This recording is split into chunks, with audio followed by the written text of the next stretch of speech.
Welcome to Brain Vision.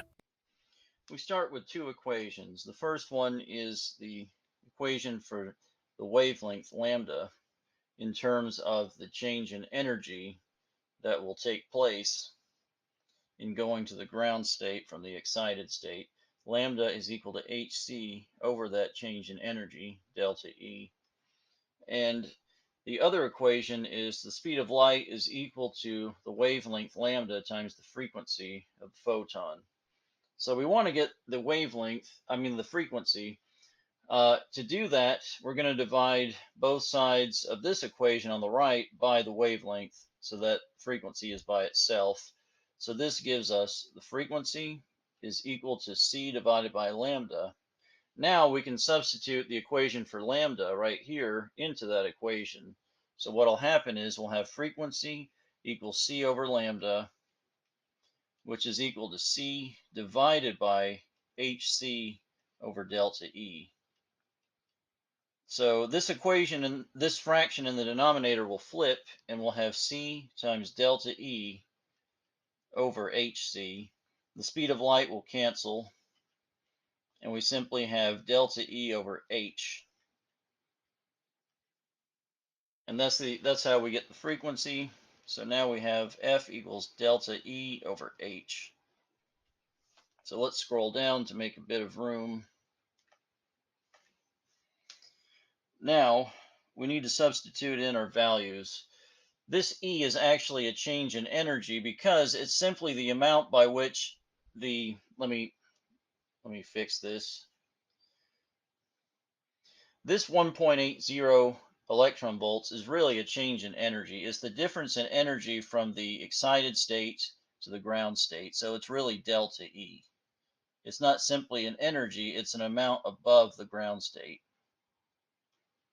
That's supposed to be an E. So what I'm going to do is rewrite it down here. Delta E is equal to 1.80 electron volts. This is the difference in energy between the ground state and the first excited state, and we'll just ignore this up here. So this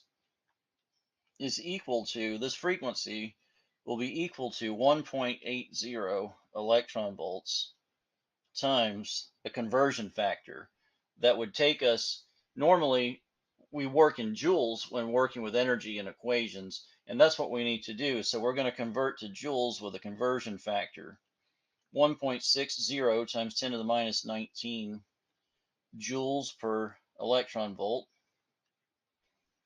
And we're going to divide by Planck's constant, which is in joule seconds. But I'm just going to leave the units off of Planck's constant because it's understood to be joule seconds.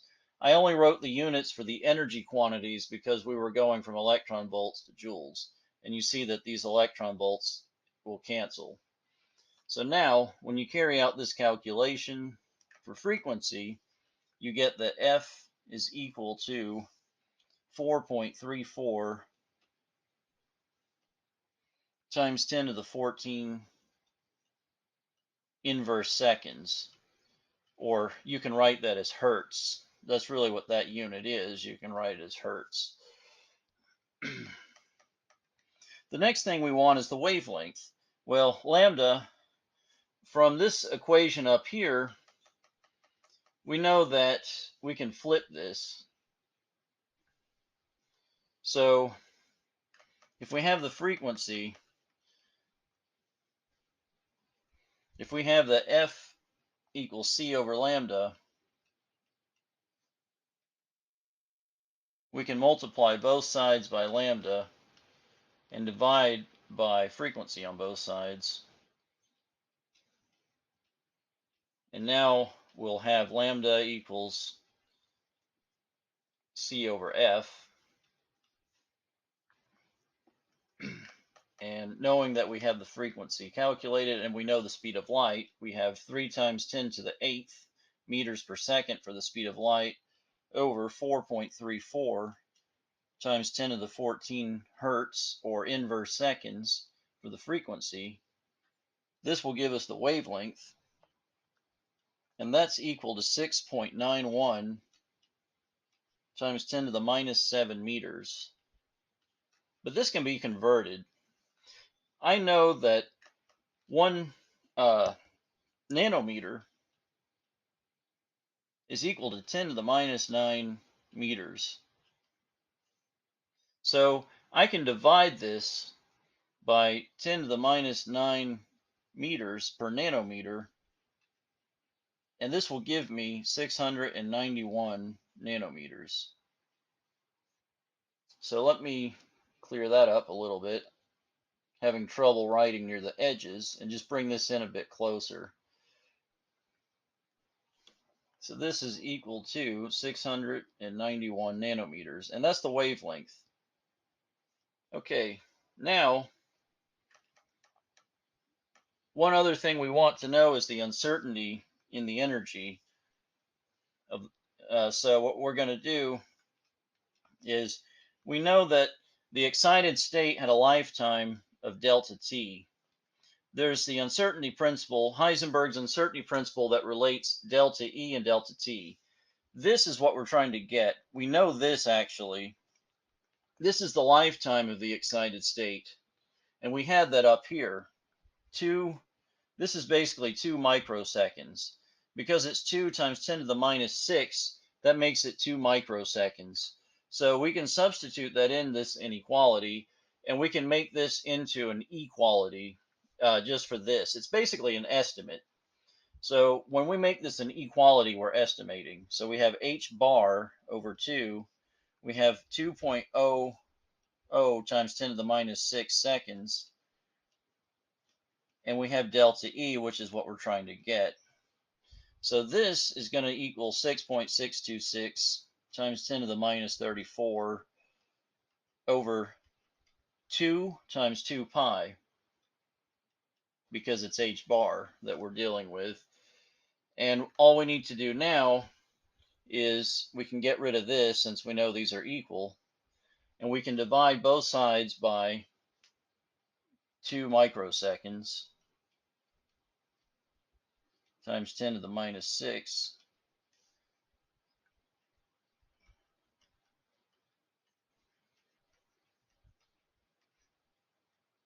And this will give us our estimate for the uncertainty in the photon's energy, which now is 2.64 times 10 to the minus 29 joules. You can convert this by dividing by 1.6. So 1.6 times 10 to the minus 19 joules is equivalent to an electron volt. And when you do that, you get delta E is equal to 1.65 times 10 to the negative 10 electron volts, which is a very small energy, but it's an uncertainty, so it could be very small. Now again, we can convert one more time. 1 pico electron volt is equal to 10 to the minus 12 electron volts. So if we divide this by 10 to the minus 12 electron volts per pico electron volt, I'm just separating that out, then we will get a result in pico electron volts. And this ends up being 165 pico electron volts. And that is our final.